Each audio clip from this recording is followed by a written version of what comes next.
16 million votes that were not counted for the specific positions where overvotes happened.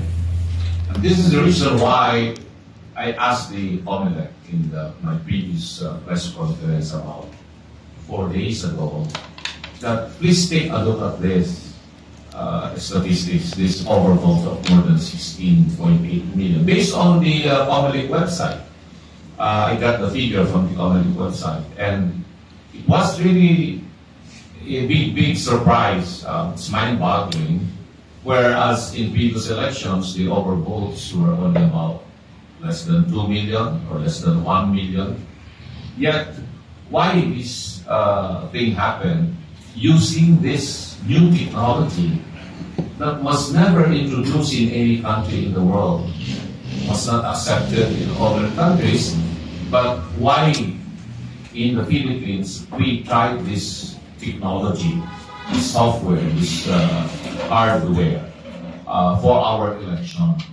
And I hope that the COMELEC will come up with its resolution or give us a better explanation of why this transpired and why there were so many automated machines that were malfunctioning during the election. I experienced that myself. Ako mismo, nakaranas nun, pagboto ko, ayaw tanggapin ng makina yung aking balota, twice na hindi tinatanggap ng makina. So I asked the chairman of the electoral board to do it for me. And then tinanggap naman ng makina yung boto, yung balota, pero may lumabas na resibo blanco. Tapos, saan resibo ko? Blanco. So, inulit na hanapin yung resibo, may lumabas na resibo, iba yung mga pangalan na lumabas. Hindi yung mga binoto ko. Pati pangalan ko, wala doon sa resibo. And then, inulit-ulit. Ganun pa na naman, lumabas. Mga resibo na hindi nakasulat yung mga pangalan ng mga dating binoto ko. So, this may have happened in many areas of the country.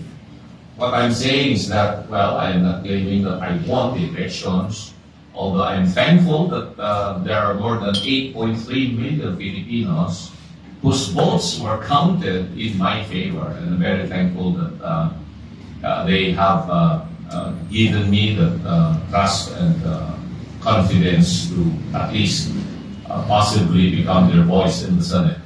And I would like to thank many people. First, I'm going to thank God for giving me that opportunity and be able to finish the campaign. And though I did not make it, I am still very joyful that I tried my best and may not be good enough, but I'm here, able to survive that very difficult task. I would like, of course, to thank President Rodrigo Roa Duterte. In particular, it was because of PRRD. Dahil sa kanya, kaya maraming mga tao ang naniwala sa amin sa grupo ng Duterte or PDP Laban candidates. I would not have gotten that number of votes, more particularly from Mindanao and Visayas, were it not for President Digong. Hindi dahil kay Pare Digong. Huwag natin siya kalilimutan. Nandyan pa rin ang dapat pakipaglaban natin na maibalik siya agad sa Pilipinas. Of course, the other Duterte siblings, VP Sara, Mayor Baste, Guzman Polong, Kitty Duterte, they all helped us in the campaign. I would like also to thank PDP Laban, more particularly Senator Robin Padilla and Madam Mariel Padilla Rodriguez, sa kanilang tulong sa amin. Malaki ang kanilang sakripisyo, gastos nila sa partido, alam nila na wala kaming pagkukunan ng pondo, wala kaming mga pondong kandidato, and they try to help us as much as possible. And I would like also to thank all the volunteer groups that supported us, in particular the overseas Filipino workers and their families.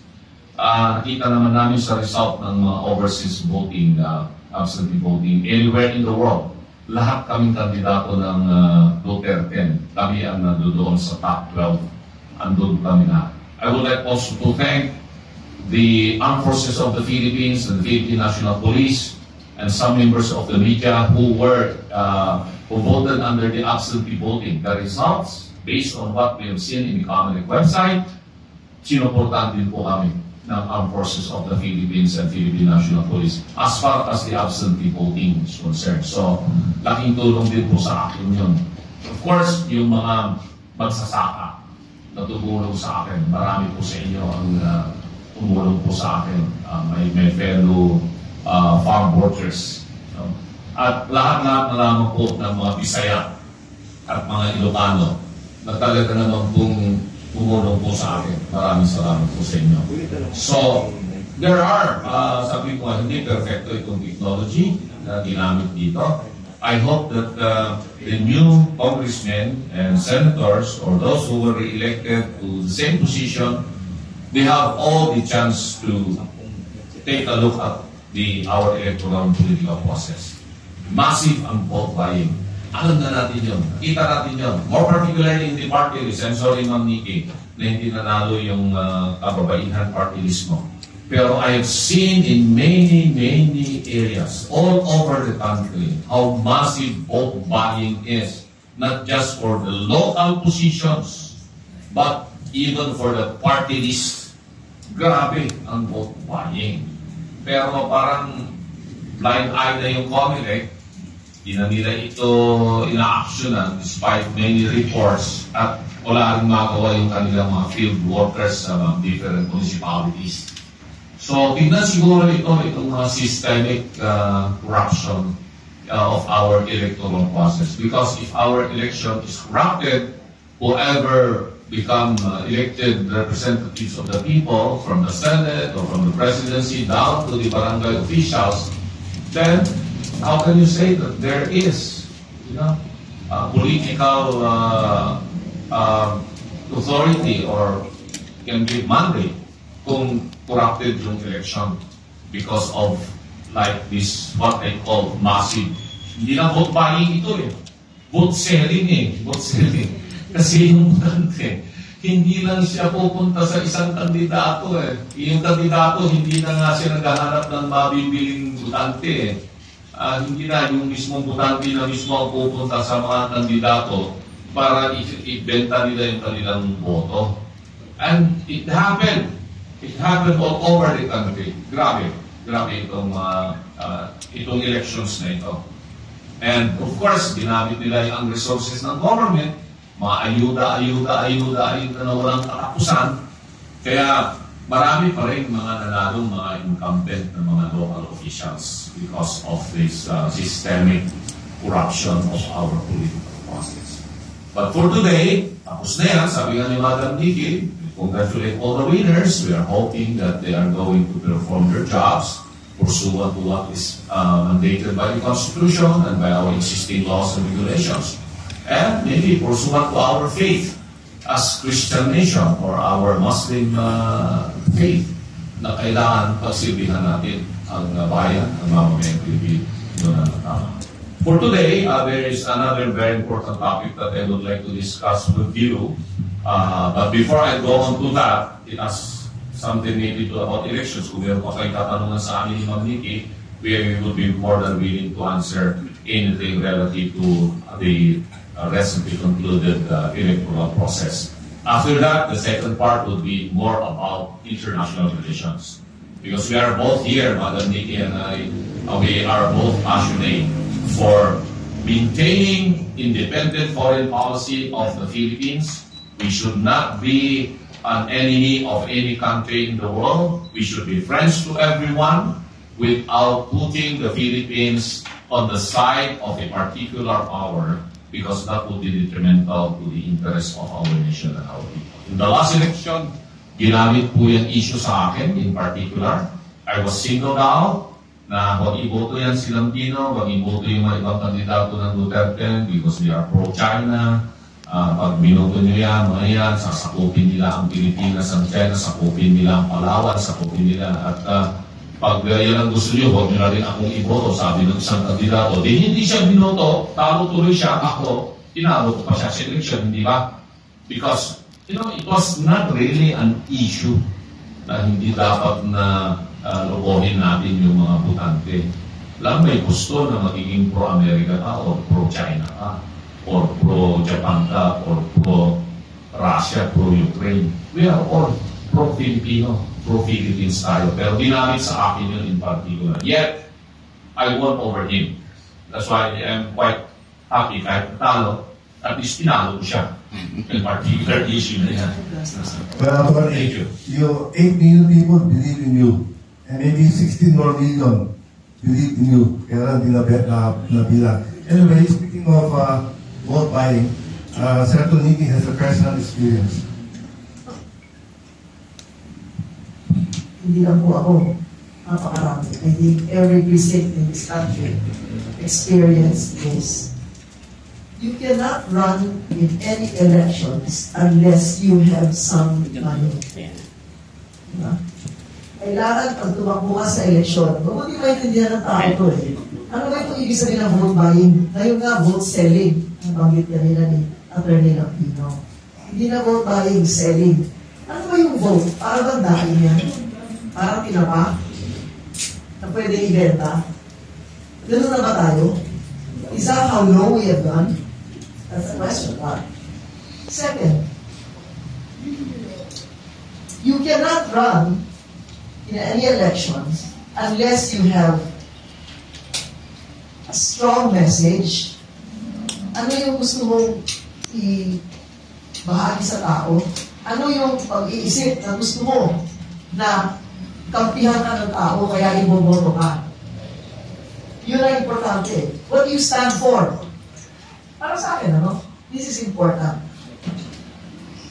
What do you stand for? That's the message. Then you also need people, men, women, in order to invite others, introduce yourself to others. Mahalaga yan. So that's already message. The message, the men, we use it as a generic term. You need a machinery. You need to organize all these people. Maraming ang tao, hindi organisado yan, hindi tatakbo yan, hindi aandar yan. So you need that organization, that machinery to carry you. To convert awareness into votes. To actually come to the polling place and shade your number and name para ma-convert yan, mabilang yan. Dahil kung marami lang ra, wala yun. Hindi nabibilang. Yung dami ng tao sa rally, hindi nabibilang. Kailangan madala mo yan sa presinto para maiboto ka. And money. Hindi tatakbo yan, makinarya na yan. Unless kahit pa paano, meron ka man lang biskwit. I'm talking about biskwit. In some areas, like in Makati, for example, nag-uulanan, kahit subdivision. Sa mga subdivision, pumapasok yung mga tao para magbigay ng maraming biskwit sa bawat botante. May lista na yan. Diba? Magbibigay ng pera sa bawat botante sa bawat address. May pera na yun eh, door to door. Diba? On election day, nagre-reklamo ng mga kapitbahay. Yung mga dumadaan, nanonood, nakikita lahat yan. Maski na nagka-drive ng tricycle, nakita ano nangyari dito? They're banging on the doors, climbing on the walls, para makakuha ng sobre. On election day, wala nang magawa yung police. Is this how we want to be known? Marami tayong volunteers. Sa Pagkakabino, maraming volunteers. Lahat mga kandidato na tinurunan natin, maraming volunteers. Nagpapasalamat po sa lahat ng mga volunteers, sa lahat ng mga tumulong, nag-organisa para ikampanya yung kandidato. That's part of the process. But for people to be acting like savages, wala nang listahan, wala nang voters list. Kahit na 14 na taon, 16 years old, kasama na lahat, climbing and clawing up the walls, banging on the gates. Sabi ko, ito ba ang Pilipino? Is this the democracy na pinagmamalaki natin? Nabanggit kanina ni attorney, may kandidato na sinabi, bumoto kayo yan, naku, pro-China yan. ubusin tayo ng China, lalamunin tayo ng China. Sino nilamon? Diba? Hindi mo pwede. Kaya isip ba na bagay na to? May I therefore ask you and Dr. Lamino, mukhang you have disappointed, you're disappointed, no? So already, Certain things disappoint us. Yeah, okay. Certain things disappoint us. But overall, we cannot be disappointed and disgruntled and atras na lang tayo. Huwag na lang tayo sumali. Okay. Hindi pwedeng gano'n. Kailangan sumali nga tayo. Okay. But we learn lessons along the way. so Dr. Lamino, do you plan to protest that 16 million overvotes? Number two, do you plan to run again for senator? Well, as far as the 16.8 overvotes, hindi naman kailangan ng mag-file ng election protest. Kasi iba yung process niya. Natapos na yung proclamation. So, wala ng jurisdiction ng COMELEC to decide on as to whether you were able to get enough number of votes. You have to go to the Senate Electoral Tribunal. That would be very expensive. We're talking of your question 16.8, very expensive. Oh my God. O, kung 1 peso per vote yun, 16.8. Eh, wala nga akong ginastos sa election. Sabi ko nga, mga volunteers lahat yan na sumama sa akin, di ba? So, I don't intend, but I am just calling the attention of the COMELEC. Because under the Constitution, we have the right to information of matters of public concern, di ba? Guaranteed dyan sa Bill of Rights natin. It's the right of every individual Filipino to know the real information on matters of public concern. And this is a matter of public concern. Bakit nagkaroon ng 16.8 million overvotes? Gusto ko lang pakinggan ano ang explanation ng COMELEC. So yun lang yung aking panawagan sa COMELEC. Am I going to run in the 28 elections? Alam nyo, nag-umpisa lang akong mga kampanya, Marso na eh. Hindi nga ako makapag-umpisa noong February 11. Matindang ako doon sa proclamation rally noong February 13. After that, wala kayong nakita mga posters ko. Ever, wala. Kasi wala nga akong pambili ng poster. No? Tapos meron na akong nakita, mayroong poster doon, sino naglagay doon? O, may mga kaibigan ako, akong pagawa ng poster para naman may pakita ng kandidato ka. So practically, I started campaigning Marso, mga March 1 or March 3 to be exact. Na-imbita ako doon sa Dipolog, pumunta ako sa Dipolog City sa Zamboanga del Norte. That was the very first event na akin talaga kung pangangampanya. And late ako nangampanya eh. 2 months practically. Kaya umpisahan mo na dito, Ron. Okay. 3 years in advance. Pangangampanya na ako for 2028. Yeah. Attorney, itong election natin, the youth vote, I think, played a big part, no? Kaya ang question ko lang, yung youth vote ba, nabili din ba? Oo, walang hindi nabibili. Ngayon, nakita ko yung mga kabataan, sabi nga ni Ma'am Nikki, kahit na hindi nga butante, pumipila para makahawak ng sobre. No, it happened all over the country. Not only here in Metro Manila, but all over the country. Pero, you know, may mga naging beneficiary ng mga messaging about the interest of the youth na medyo hindi talaga totoo yun. I'm not referring to any particular candidate, but they were able to capitalize on it and they were able to snatch that particular message na parang sila ang may pakana dyan. In reality, hindi. Suriin mo yung kanong istorya, for example, the Universal Tertiary Education Act of 2017, nag-umpisa po yan sa House of Representatives eh. Dahil lahat ng appropriation measures, ang Madam Nikki, naging congresswoman siya, naging senador siya, that all bills that has appropriation funds requirements must originate in the House of Representatives. Of course, the Senate can also discuss it while the matter is being discussed in the House of Representatives, but the Senate cannot approve that particular bill unless the House of Representatives approve first. Kasi yun nasa Constitution natin eh.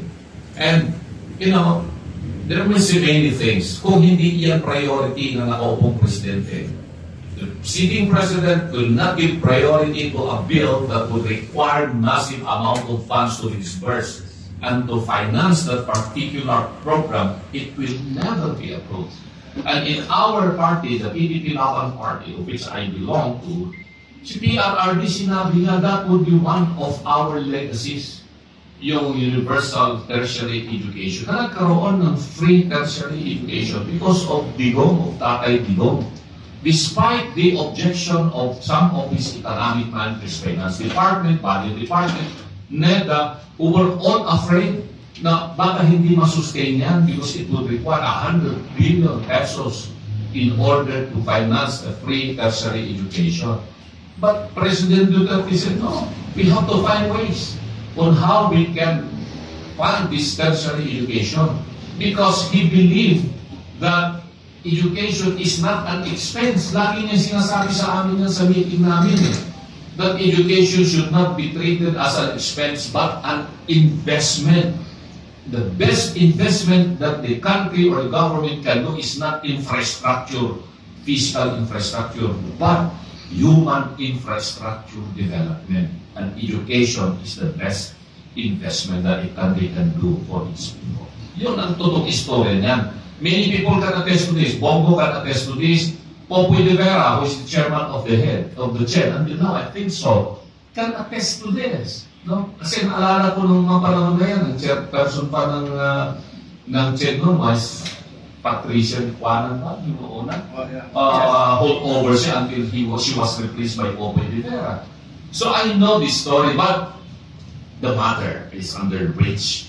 May nakinabang ng politiko, naiwala ang mga kabataan, but we try to put the record straight na that is part of the Duterte case. Okay, Attorney Ngiti, can we move forward? We now have senators, no? Kalahati PDD, no? In a way. Duterte, yeah, okay. Yes. Anong outlook mo sa the new Congress? Ano mangyayari sa impeachment ni Sara Duterte? Ano mangyayari sa mga batikos nyo? What do you think will happen? Kasi ang mangyayari dyan, I think the senator are judges also, di ba? Yes. So when they hear the impeachment case of the vice president, they'll have to make a vote, right? Yeah. So, may I have a reaction? Thank you. Well, very briefly, I said two things about this issue on impeachment. First, itong particular impeachment na ito na ginawa nitong outgoing Congress, na-refer na nila yan sa Senate on February 5. Unahin na natin yung statement ni Tommy Chanco. Siya na mismo ang nagsasabi.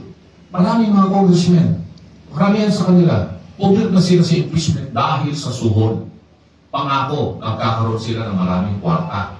Bibigay ng national government doon sa mga soft projects or whatever infrastructure projects promised. That's why many congressmen pumirma ng impeachment. So, was it really based on public interest na kanila pinirmahan yung impeachment na yan? Kung may suhod yan, it was not really the own volition of the congressman. So, tainted, fruit of poisonous trade yan, impeachment na yan. Now, kaya nga ako nananawagan sa mga outgoing senators. Anyway, you're going to hold session June 2. You can transform the Senate into an impeachment court. So be it, you can do that. You can approve your rules. But I think the best thing that you have to do now is dismiss the case outright. Dismiss na yan for the sake of the nation and the people. Kasi, klaro na hindi talaga totoong impeachment yung isinampa kay VP Sara. And I don't know if they have still the numbers, itong outgoing Senate, maybe they cannot get 16 senators to convict VP Sara. At hindi nila matatapos yan. June 2, maybe they are going to hold session until June 15.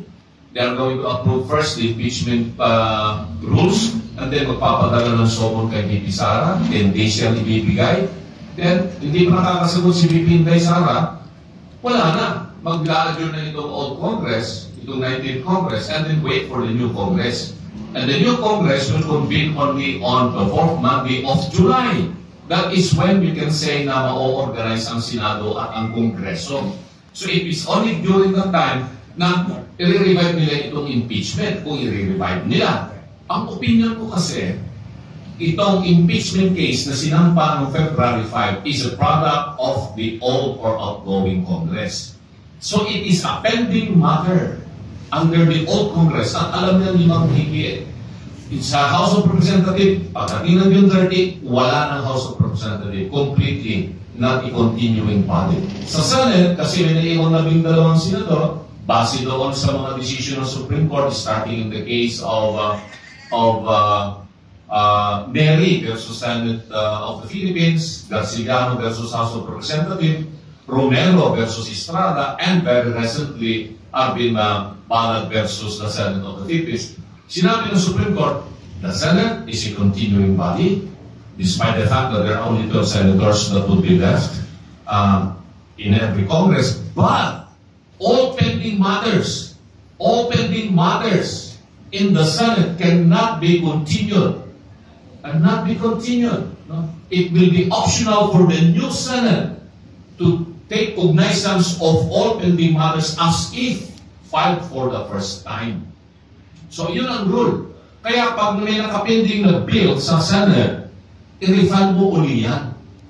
I-refund mo. Pag may nakapending na matter pursuant to ratification of treaties, kasi the Senate has the sole power to ratify treaties, i-refund uli yung ratification. Of course, the proceedings that took place in the discussion before the committee in the Senate of a particular bill or a particular treaty to be ratified can be adopted by the new Senate. No? Impeachment is also a matter that is pending. However, the Senate cannot take cognizance of the pending matter na impeachment because it's going to be treated a new one dahil may constitutional prohibition for a new impeachment complaint to be filed against the same official within a period of 1 year after it was initiated. Nakalagay doon sa provision po ng Constitution natin. So, hindi pwedeng bigyan ng Senado itong pararating na Senado, this new Congress Senate that will be convened on the 4th Monday of July, to take cognizance of an impeachment case that was filed and referred to noong February 5. It will violate the 1-year prohibition. Kaya, pinakamaganda gawin ng Senado ngayon, itong old senator, the outgoing Senate, from June 2 to June 15, kung yan po yung schedule na kanilang session days, dismissin na lang nila ito impeachment case. Maghintay na lamang po sila ng another 1 year kung gusto nilang i-impeach si VP Sara at filean nila after February 5. Yun ang aking take po dyan. Yung issue ng impeachment kasi, maraming interpretasyon, maraming kampihan, political. Simply political. What I'd like to present is a practical view. No? Dahil yun, wala nang interpretation yun.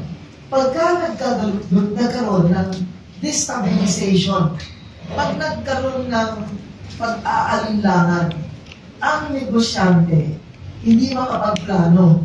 Uutang ka ba o hindi? Papatayo ka ba ng bagong pabrika o hindi? Yung ano mangyari sa building, sa mga bahay na ginagawa, sa mga ang dami mga pending, nasa plano pa lang. Pero pagka hindi maliwanag yung political situation, yung stability, yung reliability, ano bang patakaran ng gobyerno? Pabago-bago ba yan? Linggo-linggo, buwan-buwan, taon-taon, pag meron bang ganyung klaseng pagbabago? Magulo po yan. Pagka nagkaroon ng gulo, ang number 1 biktima ay yung mga namamasukan. Dahil kayo una matatanggal, kayo una mariretrench, kayo una magkakaroon ng shortened work days, di ba? So, ito ang ayoko makita. Yung mga sitting officials come and go. Your jobs have to have security. Your families have to have security. And the minute they keep talking about war, the minute they talk about preparing for war, preparing for this, they talk about impeachment. Hindi na pag-uusapan itong eleksyon na to, ilan na nagsalita tungkol sa gutom, doon sa mga walang maasahan sa ospital. Itong mga problema ng infrastruktura, problema ng masasakyan, yung public transport, etc. Ang dami-dami mga issue, hindi na pinag-usapan.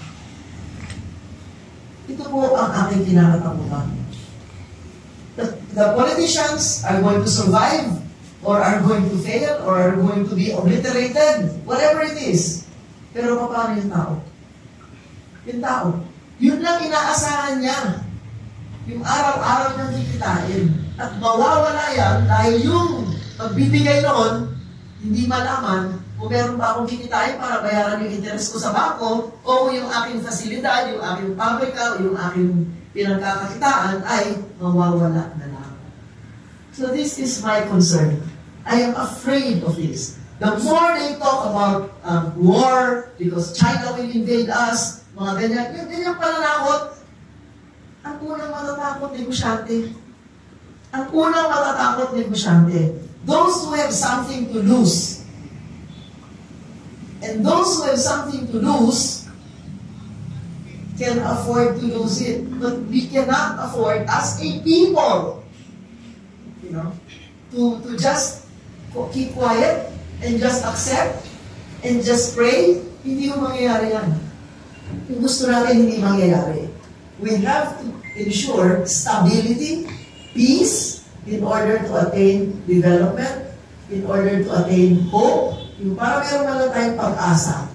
Dahil pag yan pinag-uusapan, we see only one thing: destruction. Total destruction, total annihilation. So all those that are, warmongers and war freaks, tigil-tigilan yan. Dahil ang kinabukasan ng taong bayan nakasalalay dyan sa mga inyong salita. Thank you. Attorney, let's talk about Philippine-China relationship, especially with America. Anong impact ni Trump sa ating relation with China? How will it affect the economy? Well, siguro nakita na natin kung ano yung mga naglabasang mga reports about US-China relations. Nagkasundo na yung Amerika at saka sa China patungkol dito sa tariff wars. Itong malalaking mga pinataw na buwis ng Amerika sa China, gumanti ang China, nagpataw din ng malaking buwis sa mga produkto ng Amerika. Pero, tignan nyo, nagkaroon na sila ng pag-uusap at naayos na nila yung kanilang problema. Friend na naman sila, best of friends na naman sila. Tuloy-tuloy ang kanilang negosyo. Wala naman silang gerang pinag-uusapan. Tayo ngayon, ang Pilipinas, pinatawan tayo ng 17 or 18% na taripa mga produkto natin. Yung representative natin, hindi ko na babanggitin kung sino yung inapoint ng gobyerno. Ang doon sa Washington, nakikiusap pa rin doon na harapin siya ng Trade Commissioner, ng Secretary of State. Hindi siya hinaharap ng Washington ng Amerika. So hanggang ngayon, nakabimbing pa rin ang kapalaran ng Pilipinas pagdating dito sa taripa ng mga produktong galing sa Pilipinas na binibenta natin sa Amerika. Alalahanin ninyo, meron tayong trade surplus sa Amerika. Ibig sabihin niyan, mas malaki yung mga produkto natin na ibebenta sa Amerika kaysa produkto ng Amerika binibili natin. Eh bakit? Kung talagang kaibigan tayo ng Amerika at paborito tayo ng Amerika dahil marami tayong mga kababayang Pilipino American citizens, bakit ang Pilipinas, tulad ng mga ibang mga bansa na naalarma doon sa pinataw na taripa ng Amerika, hanggang ngayon di makakuha ng kasunduan. Di pa nga yata makakuha ng appointment ang gobyerno ng Pilipinas. Samantalang ang China, na yung pinapalabas nilang mga istorya nito sa media, lalo-lalo na yung mga warmongers, tanabi nga ni Senator Kusiting yan, mga war freak, no? Na magkakaroon ng gera sa Pilipinas at China, ganyan-ganyan, kaya bibili tayo ng bilyon-bilyon ng mga aeroplano at mga missiles sa Amerika. Eh, ang China at saka Amerika, best of friends sila. Inimbita na nga ni President Trump si Xi Jinping na pumunta sa Amerika para sa state visit. Tapos ganoon din si Xi Jinping, meron na rin invitation na pumunta si Trump sa China. Kaya itong sinasabi ko, mga pinamahal na kababayan, ayusin natin yung ating foreign policy, yung independent foreign policy natin. alalahanin ninyo, napakalaki ng ating trade relations sa China. Umaabot po yan ng $60 billion taon-taon ang ating negosyo sa China. Meron lang tayong malaking trade deficit naman. Mas malaki ang amount na mga produkto binibili natin sa China. Hindi ko nakakamali, nasa mga $44 billion mga produktong galing sa China na binibili natin at ginagamit sa Pilipinas.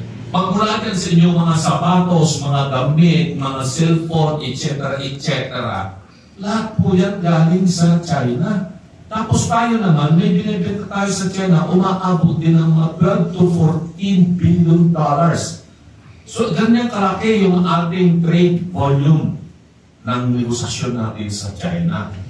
Bakit natin isasakripisyo itong napakalaki na relasyon natin dahil lang sa pagnanais ng ibang mga grupo sa gobyerno na bumili tayo ng armas, panggera. Aanhin natin yung 20 F-16 jet fighters na nagkakahalaga ng $3.8 billion na bibilhin natin. Samantalang yung F-16 na yan, obsolete na po yan eh. Hindi na po yan uso. Kaya basura na yan sa Amerika tapos bibilhin natin. Sabi ko, bakit? Kailangan ba ng Pilipinas yung aeroplano na yan? Ang maintenance niyan, yung mga pagtitraining ng mga tao, samantalang more than what? 60 million Filipinos na gugutom. Wala silang makain. Mahigit 20 million na kabataan ang naghihintay na sana magkaroon sila ng maayos na edukasyon.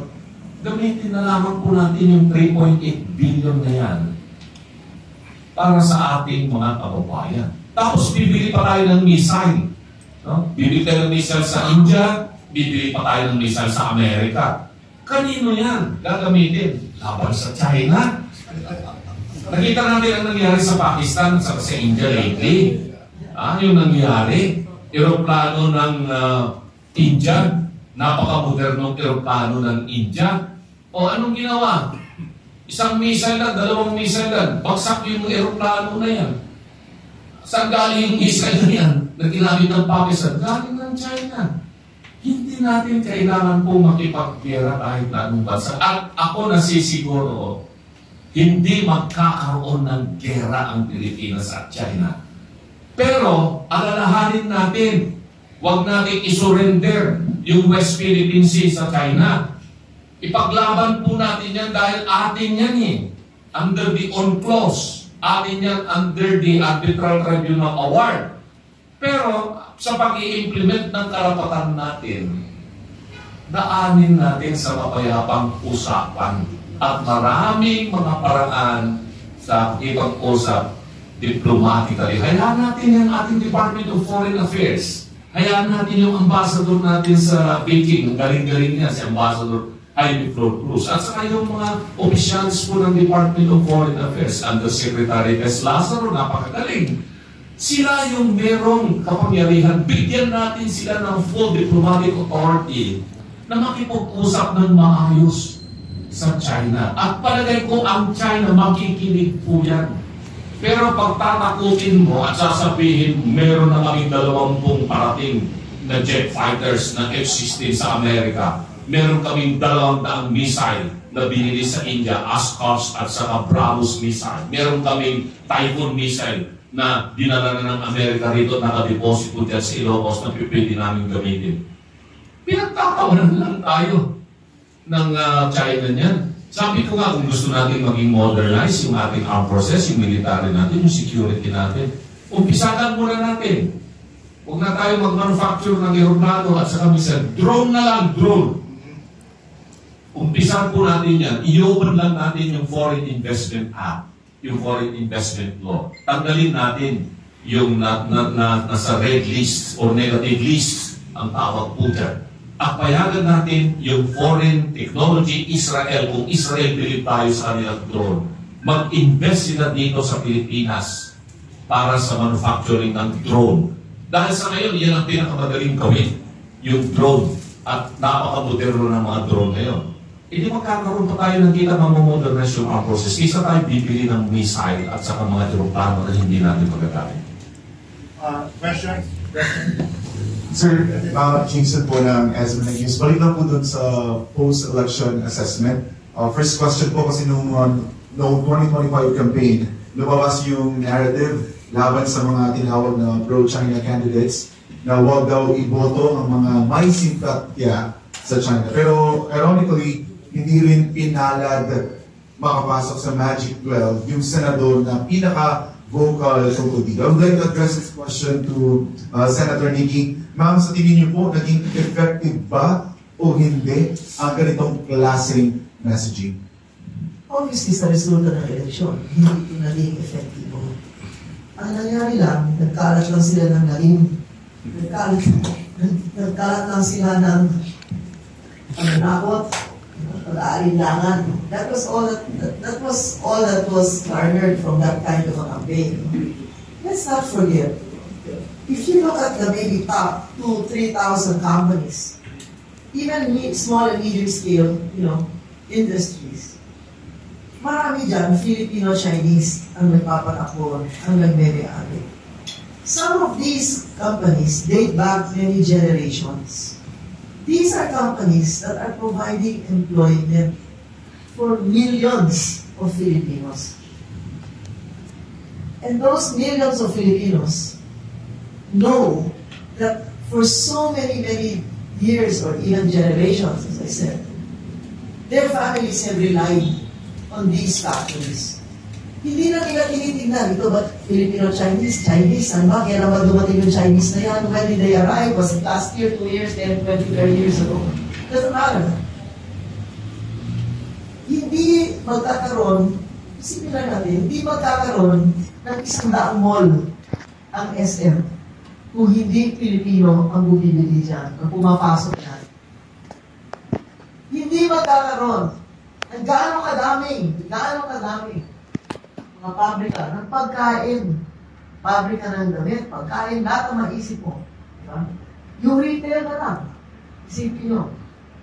Mga retail, appliances, kahit ano maisip nyo. Meron bang, ewan ko, not from my personal experience or information that I get, no? Wala nang papatayan doon sa 168 eh. Diba? Yung pagpasok ng 168 at pagpasok ng mga produkto galing sa China, nagkaroon ng pagkakataon ang Pilipino na bumili ng cellphone na mura. Nasya ako minsan cellphone, 2,000 eh. May cellphone ka eh. Dati hindi ganoon. You're given an opportunity to enjoy a more comfortable life. Pagpasok ng mga Chinese, sabi nila, bulok, ganyan. Alam nyo yung pag-rating ng products from China, depends on the amount you want to pay. Gusto mo t-shirt para lang sa eleksyon. After 1-2 months, tapo mo na. Ayaw mo, look, sira na. Well, di ba, walang problema. Baka 20 pesos lang yun eh. Di ba? Eh yun na, you're only willing to pay 20 pesos, you expect the t-shirt to last 10 years? Now, you want to buy a t-shirt that will last 10 years. You pay the price. It's still made in China. Dati, sabi nila, bulong yung mga kotse galing sa China. O tingnan nyo ngayon, nakikita na. Meron tayo lahat internet, di ba? O tingnan yung kotse. Dito, bahan natin, lampas kilay. Yung kotse, pagkakalsada kotse. Pagdating sa bahan, naging bangka. Pagdating mo sa kabila, kotse na naman siya. There are countries in the West that are #1 in car manufacturing. But it took a Chinese manufacturer. I don't have to be pro-China. I have to be pro-Philippines. That's the thing that we have to understand. And it saddens me, even the highest, most educated people are saying, I don't like that because it's made in China. Well, there is a car now, pagka may 2 kotse, at gusto mo pumaraan sa pagitan ng 2 kotse, at kasyang-kasya na yung kotse mo, pero made in China na kotse. Yung gulong, ang iikot para makapasok ang sideways. Ayun ang hinihintay kong kotse na bibili ko yan eh. Dahil, alam mo yung atras abante ako, atras abante. I'm just being practical. Diba? So kung dati, monopolya ng kanluran, ang pagpapagawa ng mga mararamiang bagay na hindi natin kaya, dahil sila lang may kaya, yung may pera, yun lang may kaya. Ngayon, bumili ka ng made in China. Diba? So, walang away dyan. Walang away. Magkano produkto mo? Kaya kong bilhin, ipapasok ko. Ititinda ko sa abot kaya ng mas maraming tao. Yun lang. Kikita kayo? Sa China, yung pabrika doon, kikita. Ako na nag-aangkat ng mga talakal na ito, ay kikita rin dito sa aking sariling bansa. At yung bibili sa akin, na hindi kayang bumili ng mga gawa ng kanluran dahil mas masyadong mahal, ay mabibigyan niya ng maayos ng mga gamit ang kanyang pamilya, sarili niya, dahil ang bili niya made in China. Follow up po, ma'am. Ma'am Nikki, and especially kay Attorney Raul, since kayo po yung nasa ground, sa panahon niyo po ba, gaano kalaki yung epekto ng foreign policy stance, lalo na kung tungkol sa China, sa desisyon ng mga botante, o mas iniuna pa rin ng mga botante yung bread and butter issues tulad ng trabaho, presyo ng bilihin, at servisyo. And second follow-up, mas concerned pa rin po ba yung mga Pilipino sa national issues gaya ng West Philippine Sea o sa mga personal na mga pangangailangan nila? Well, sa tingin ko, hindi pa masyadong mature yung ating mga kababayan, mga botante, about foreign policy issues. No? Yung China is scared kasi na ginawa nilang taktika. Dinidikit nila dyan doon sa issue ng West Philippine Sea. Unfortunately, yung ating mga kababayan, naiintindihan nila yung katotohanan din eh. Na wala namang nagsosurrender dyan, kahit na sinong Pilipino in his right mind na isosurrender mo yung West Philippine Sea. Pero yun ang gusto nilang ipalabasin. At alam ng mga kababayan natin, marami sa kanila, kalokohan naman yan. Sino pa Pilipino naman ang magnanais na isurrender yung katiting na bahagi ng bansa natin kahit isang bato o isang buhangin. Walang Pilipinong gagawin, kaya hindi sinaniwala yung mga botante. Pagbasihan natin yung naging resulta ng election. Ako na nga yung number 1 target nila dyan eh. Dahil ako yung chairman ng Philippines Association for Philippines-China Understanding. At proud ako na ako yung nag-promote ng friendly relations ng Pilipinas at China. At sinasakripisyo ko yung malaking oras ko rito para mapanatili natin ang kapayapaan dito sa rehiyon at magkaroon ng mas malawak na ugnayan, people-to-people exchange, cultural exchange. Kasi pagdating sa kultura, alam natin lahat, for more than 2,000 years, meron ng exchanges ang mga Pilipino. Nung hindi pa Pilipino ang tawag sa atin dito, sa parting ng mundo dito. Pagkain na lang. Yung nga nagsasabi na anti-China daw sila, madalas ko sila makita sa Chinese restaurant. Kumakain sila ng siopaw, siomay, pansit. Pero attorney, yung nagkakampaign po kayo on the ground, mas concerned po ba yung mga Pilipino dyan sa issue ng West Philippine Sea or pagkain o trabaho talaga yung importante sa kanila? Ang importante sa kanila ay yung pagkain, yung murang pagkain. Mas kunya, trabaho, yung concern nila dyan is masyado mahal ang bilihin, wala kaming pambili ng pagkain, wala kaming pambayad ng matrikula, wala kaming pambayad sa aming kalusugan pag kami nagkasakit. Yun ang concern ng mga tao. Kaya hindi masisi talaga itong mga babayan natin na tumanggap ng kakapiranggot na pera pagdating ng halalan. 300, 500, 1,000. Kasi nga, sa kahirapan ng ating bayan. At yun ang masakit. Dahil sa kahirapan, ay isasakripisyo ng ating mga kababayan yung sagrado nilang karapatan pagdating sa halalan. Yung sinasabi natin na pantay-pantay tayo at mahirap na yaman, isang boto, isang bilang. Pero yung mga mahirap natin kababayan, yung masisi. Dahil sa kakulangan na ng kanilang pambili at masyadong mahal ang bili. Yung pa rin ang nanay sa issue na ito. Ay tingnan mo naman, number 1 si Bongo, kasi si Bongo, nadaman ng mga tao yung malasakit niya. At iyon ang isang malaking tulong na nagawa ni Bongo. At totoo naman yun, hindi pula yun. Hindi misrepresentation ginawa ni Bongo.